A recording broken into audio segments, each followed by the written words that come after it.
Jamie. Hi, Rachel. How's it going? Pretty good. How are you? I'm good. Let's get right into it. You are here to talk to us about past life regression. Now, I do have several people coming on to talk about past life regression, but I love to hear everybody's how they got into it and how they do it, and all of their stories because everyone has different stories about the people that they work with. So let's start at the beginning. Tell us, in your words, what is past life regression?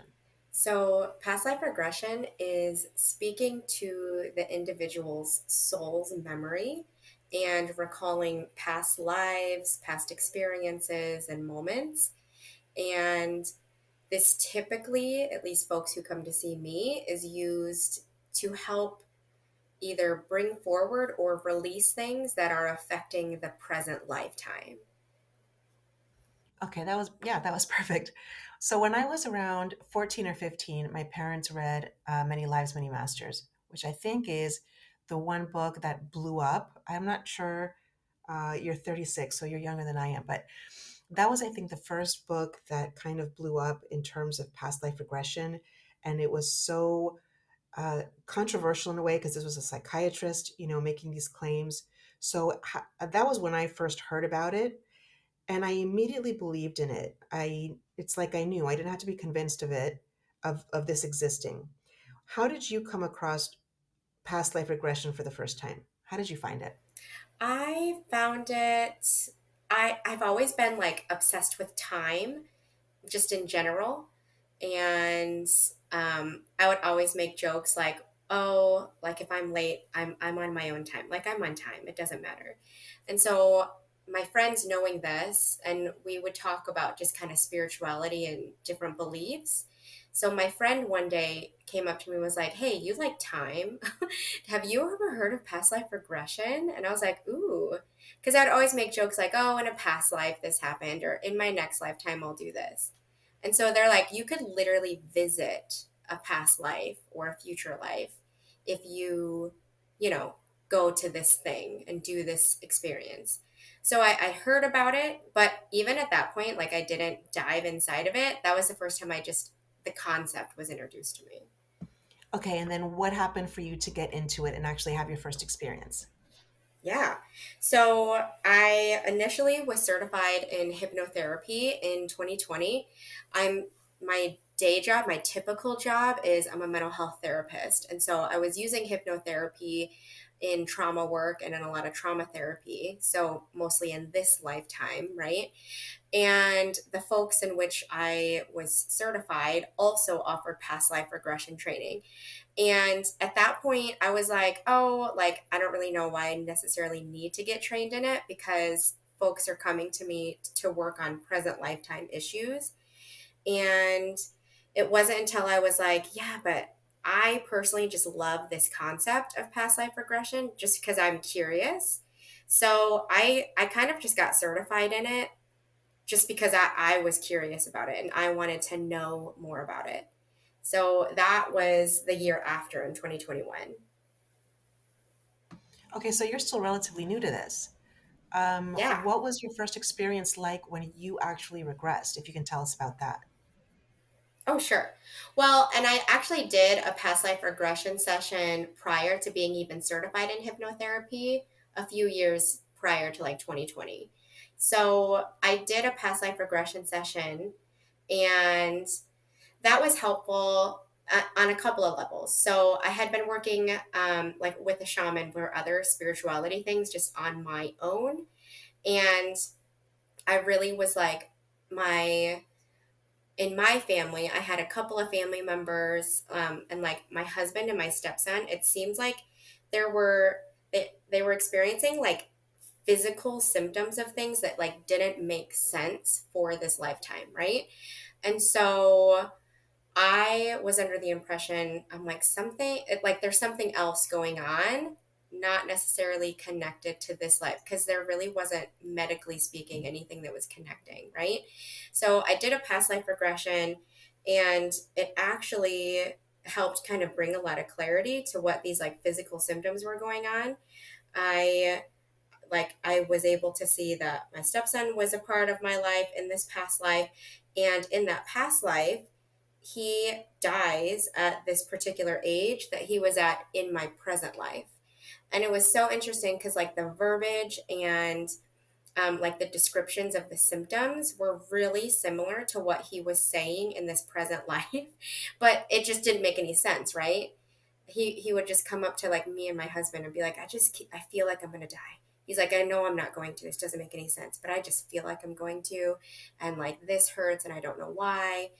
And so I did this session and I was like, oh my gosh, this makes so much sense because it was the same exact age. There was like an injury and an illness that took place in this past life, same exact age. And me and my present day husband were together in that past life too.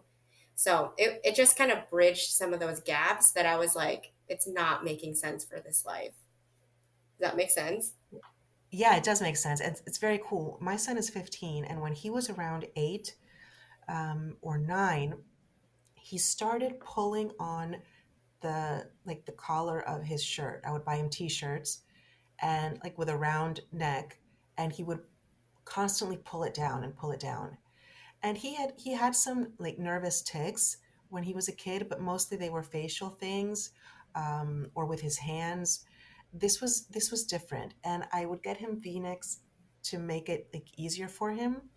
But I would say to my mom when I would see him yanking down his shirt, I was like, this kid got hanged in a past life or something, Right, and it must have been at this age because he had a certain tics during his life, but this came on just at a certain age, like 8 or 9, and then at some point it went away. right. It was very And sudden. Yeah, it was sudden, and it lasted a while, and now he doesn't do it anymore. I don't know what it was, but I would say to my mom, I think this kid, yeah. So I mean, I've never gotten confirmation for that, but yeah, and I have like a fear of knives. I've told people oh, before that is irrational to have in this life because I've never been like threatened with any kind of knife, in this life. But I'll see a knife in a movie and I just close my eyes. I'm like, no, no, no, I'm not going to see that. So, and then I have a friend who's terrified of drowning and she's never been even close to drowning in this life. So, yeah, I think fears, irrational fears in this life that you can't pinpoint to anything have to do with right. that. Oh, absolutely. I 100% agree. Well, I'm glad that your stepson is better. That's an amazing thing. So, what was it like to train to do this? How long did that take? And was it difficult? Was it really challenging? Did you just get right into it? What was the experience like? Luckily for me, it seemed very easy because it's kind of one of those things where it's like it just makes sense. So, and when you're interested in learning something, it's so easy to pick up, right? Like when you're in a class that you want to be in. And so the certification process was we had a full, it was like I want to say it was 9 hours of coursework and then like quote unquote practicum in which we practice on each other, right? In the class. And so we had the opportunity to practice and our teacher was there observing. And then we had to do 3 case studies, meaning we had to go kind of into the wild and practice on 3 volunteers and then write up like the experience, the description. There are certain questions and things that we, at least in my certification process, were to show how we, got through to like got them deeper into like the hypnotic experience or getting them to get through whatever it is that they needed to process. And so we had to kind of write it out and then audio record it. So our teacher would have to listen to 3 of those and then the writing that we had. And then that's how we were certified. So for me, it was it was great because I had already had a few year like a full year of just hypnosis experience. So the hypnosis part was like I've done this before.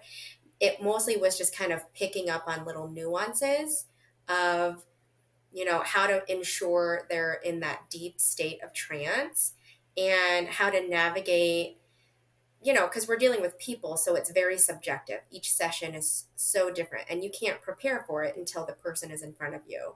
So it kind of was just learning as you go with, oh, what do you do if, like, they they eat, like they're not saying something back, or if their subconscious is not showing them some, like if we're not getting into a past life and we're just staying in the present. I didn't necessarily experience that, but like those are just examples of like little hiccups that I think was part of the training and ensuring that wasn't a dilemma for us. Um, but getting volunteers was ridiculously easy because luckily all of my friends and family love past lives. I was So about to ask you, who are the crazy people that agreed to be case studies? literally everyone. Like I was at the point where I was like, you guys, like I kind of went into this to get some money. So like so you guys need to help me out. But I mean, I also do it for my friends and family just for free because I love them. And I think the journey is so, it's so healing, it's so eye-opening. It makes you more, I've never had somebody end a session without feeling more grateful for this life. You know, they learned something from it. They gained either perspective or they gained the knowledge that they needed, you know? So all of my family, except for one person, did it with me. And then, like, all of my friends were like, yes, let's do it. So it really wasn't hard to find volunteers in my circle. Okay, so when you do this for your family, do all kinds of like family secrets come out from a different life? Not necessarily. Shockingly enough, there wasn't, like, for my siblings, for example, two of my siblings, my sister didn't see necessarily anyone from this lifetime. If they did, it wasn't a family member. So like they saw a friend and they saw a coworker. My brother saw his son, and he, for him it was that perspective again. It was really helpful. Like he saw the relationship he had with his present day son in this past life, and it wasn't his son. It was just like another boy in the storyline. But how he treated that child and how his interactions were similar to what happens in this lifetime. So it gave him almost like a different way of looking at his son in this life, right? Just having like a little bit more compassion or empathy because he had that in this past life. And, you know, I think it's because of those dynamics of like father son, and he's the oldest son, so he's a little hard on him, and just kind of those dynamics. And so that wasn't necessarily like family secrets. It was more just like, oh, now I see him in this light, and maybe I could carry these interactions that I did with him in this past life into my present life, right? So it wasn't like you found out that your brother-in-law was married to your sister or like, No, wait, what the hell? no. Fun You like know, that? if anything, my mom's past life regression, I think I saw more into her soul than she was comfortable, because I I know it struck a nerve in like not a bad way or a good way, but just in a, oh wow, like we're really seeing some reflections into perhaps like why you're doing this karmic circle in this life. And there was a lot of loneliness and there was a lot of sadness, and she doesn't present as that way in this lifetime, but it also is a mask. And in that past life it was really just a mirror of this present life too, a lot of sadness, a lot of loneliness. And so I know it ended up being a lot more introspective. I think she wanted it to be an adventure. She even joked like, "Oh, I hope I'm a princess." You know, when she sat down and we went back there, and she definitely wasn't a princess, and she definitely was really lonely.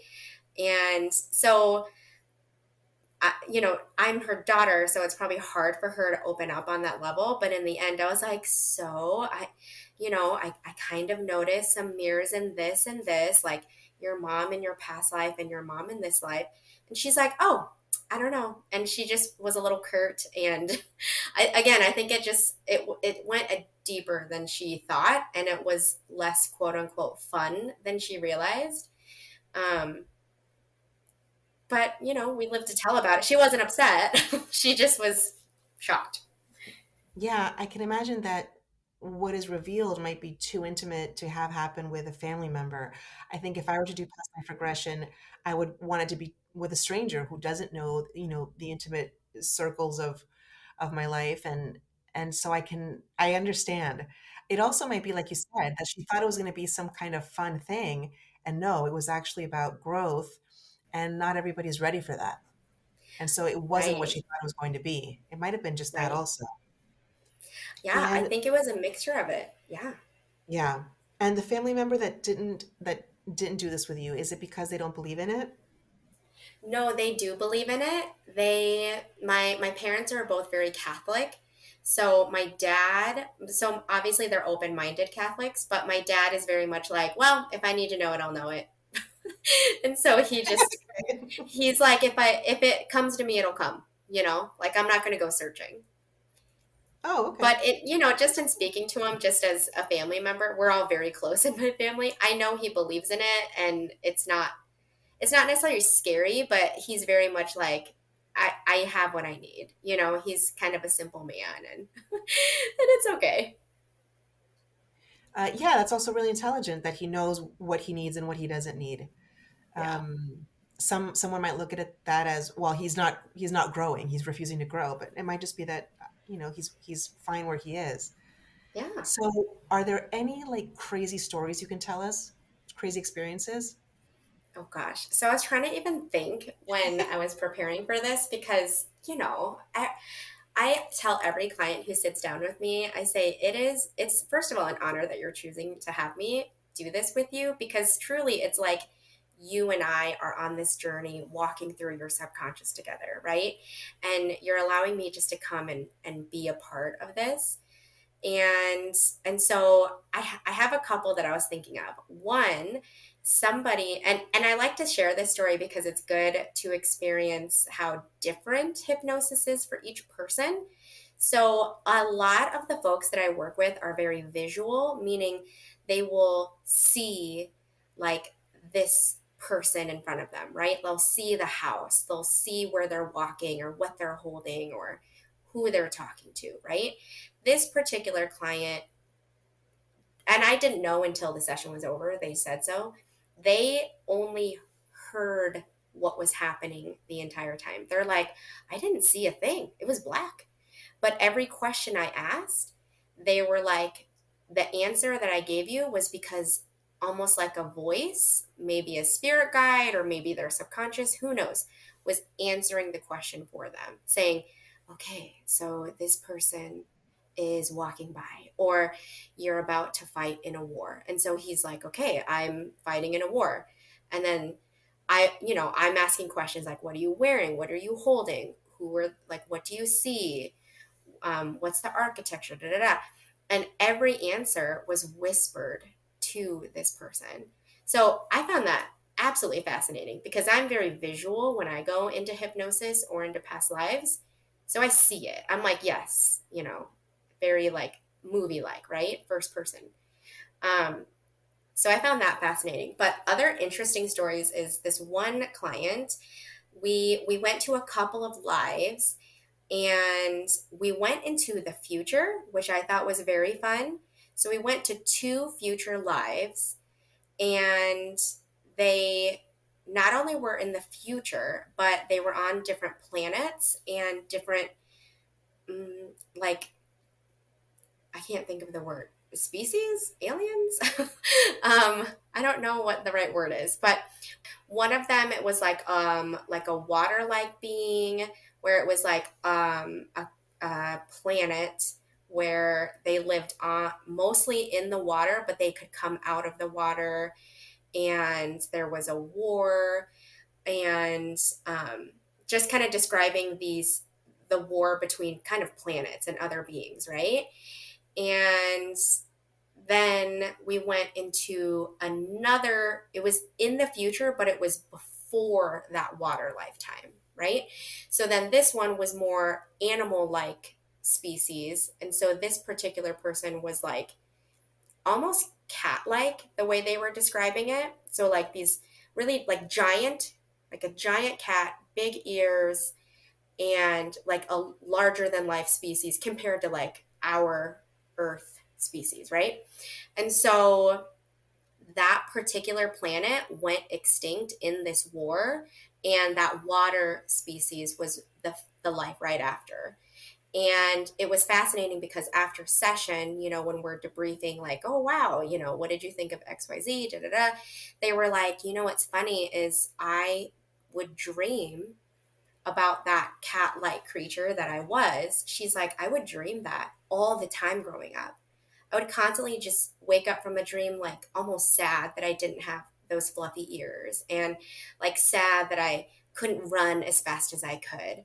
And so it's so interesting because they almost received that clarity of this reoccurring dream from a child, that it actually was a memory. It wasn't just like a silly dream that you have when you're sleeping. It was a memory that they were recalling. But how can it be a memory if you said it was from a future life?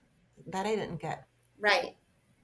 Well, and so this is my personal belief, I suppose, and clearly subjective for everybody, but I kind of just see time as it's happening all of the time. And it's more of a spectrum rather than like beginning, middle, end. So I kind of just see it as it's a memory that in our timeline happened in the future, but everything is happening at the same time. Kind of like, oh, you know how those telescopes have been able to see like how it goes and sees those stars that are so far away, but the stars are actually already gone, like they've already burnt out. But because of light years, it takes a while for us to see it. In my head, that's kind of how I see time. Yeah. Like in theory, now obviously we haven't done it, but like what if we had a telescope that was powerful enough to go all the way back to the Big Bang? Like we don't have that, but I don't know science enough. I obviously couldn't understand technology enough to get on this phone call. So like what if we had that capability? Why is that not the same as time? Yeah, that's fascinating because I've never heard of people going to future lives because I was under the impression, obviously, that there are other planets and that we reincarnate in those as well, but that between lives, you plan your next one. So, when this one is over, then you say, okay, well, what are the lessons that I want to learn in the next one? Who do I want it to be in my family circle or whatever? And so the idea of someone traveling to a future life is really weird to me because I've never heard that before. Not to say that it isn't true. It's just in past life regression, I'm also wondering if it's in the future, then what can be healed or helped in this one. So if I have a fear of knives and I go back, 300 years and I find out that, my sister or my whatever, stabbed me to death or something, then I can let that go. But if it's from another planet or in the future, what exactly would be the reason to go there? Is it just to explore? Is it just to have like a recognition or an understanding of this other place? Sure. Well, for this particular client, and when I do past life regressions, I also spend a chunk of time in the spirit world. So in every past life regression, you end up dying because you're coming back again, right? And so after you die in said past life, we'll go to the spirit world, perhaps meet spirit guides or like singular or plural, and just have a moment of reflection before you come out of hypnosis altogether and restart your present life. So it was in those moments where they were getting a lot of clarity on the journey, the spiritual journey that they are presently on in this life. They really had kind of, when they came to see me, hit a huge roadblock. They actually came from pretty far away. Like they had to travel and like stay overnight, which I mean, impressive again. Because there just wasn't providers in their hometown that do this sort of healing. And they were like, I'm kind of at a crossroads. I feel like I need to either restart somewhere different or like move out of where I'm living, big life changes, right? Not just like, oh, I'm having kind of a dilemma and where I'm at today. It was, I need to move, I need to get away from people, or should I like restart and um, like jump ship in my career or bigger picture things. They just were on a crossroads. So it really was helpful because their future lives, quote unquote, were kind of talking to their soul's memory when we were in the spirit world, in the sense of, why are you like, what is it that you can take from these future lives? Some of them were like how they did problem solving and how they worked with others, and some of them were different boundaries. Same thing, because like, that one life was like kind of in the middle of a war, so there's conflict, and there were some people that were similar or perhaps the same as this life, and so it really was helping them figure out like how to communicate, how to integrate some of these skills that they did, and some of them were even integrating some of the skills that they had as these different beings, right? Like remembering, hey, you are strong, like you can physically do these things. They were young, um and so really trying to also work on like physical health and like improve other medical things. And so it was really trying to take in some of those strengths that they possessed that maybe they like quote unquote forgot that was within them. Does that make sense? Yeah, it does. It does. I was wondering, wait, what could be the what's the word? What's the oh my God, what's the word? Like the value of seeing something. Yeah, because like I said, the way I've always heard it is that you go back to see why this fear or why this conflict, and then you release it and you move on. So I was like, future, what the heck? I But know. if any, Imagine me, I'm sitting there going, oh, okay. Right, right. yeah. Um, Jamie, where can people find you online if they would like to work with you? Absolutely. So you can find me on all the socials. It's Enlightened Omaha, or my website is enlightenedomaha.com. I do past life regression either in my office in Omaha, Nebraska. I have done some telehealth as well, like via Zoom for those who aren't local. Okay, Jamie, also tell us about your podcast because you said that you also talk about past life regression on that. So what's the name of the podcast? Yes, the name is called The Shrink Show on all of the podcast platforms, Apple, Spotify, etc., and on YouTube. But we have individual episodes that discuss hypnosis, and then another episode that discusses past life regression. So there are definitely more details if I didn't talk about it today. Perfect. Thank you so much, Jamie. I loved having you here. Yes, thank you so much for having me, Rachel.